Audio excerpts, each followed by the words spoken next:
Pertama akibat tumbukan dua lempeng utama ya. Di sini contohnya adalah lempeng Australia menumbuk lempeng Eurasia ya. Jadi Australia dan Asia itu tabrakan, bidang kontaknya itu megatrust. Nah, megatrust ini jalurnya ada di pantai Barat Sumatera, Selatan Jawa, Bali, Lombok, Sumba.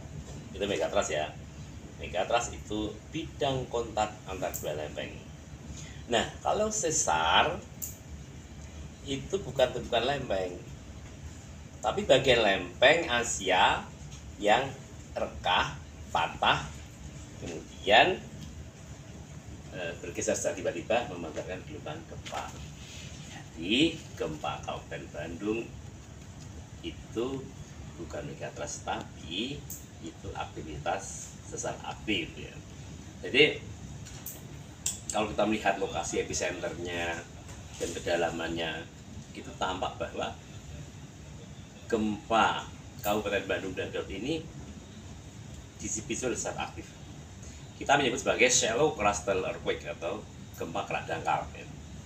Dan gempa kerak dangkal itu seperti yang mengguncang Cianjur tahun 2002 lalu, yang mengguncang Lombok tahun 2018, yang mengguncang Palu tahun 2018, kemudian yang mengguncang Garut beberapa bulan lalu. Itu gempa kerak dangkal atau shallow crustal earthquake. Itu dipicu oleh patahan aktif, bukan megatrust. Nah,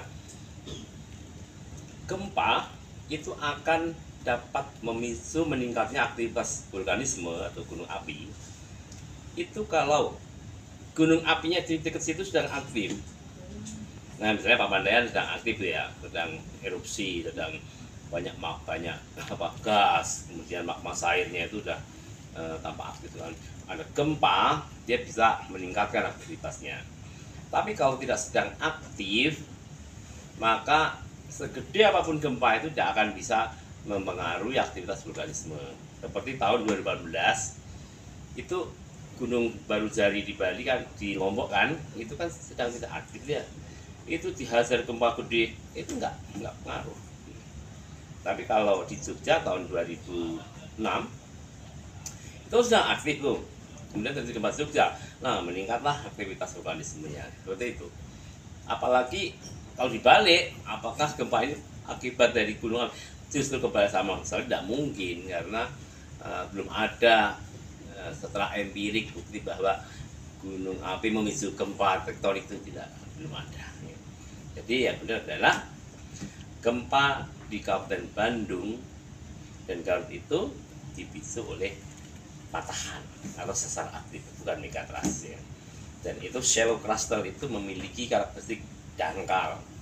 Kemudian kalau dangkal berarti ground motion di permukaan itu energinya masih utuh, sehingga guncangan di atas di permukaan kuat sekali kan, meskipun 5,0 ya.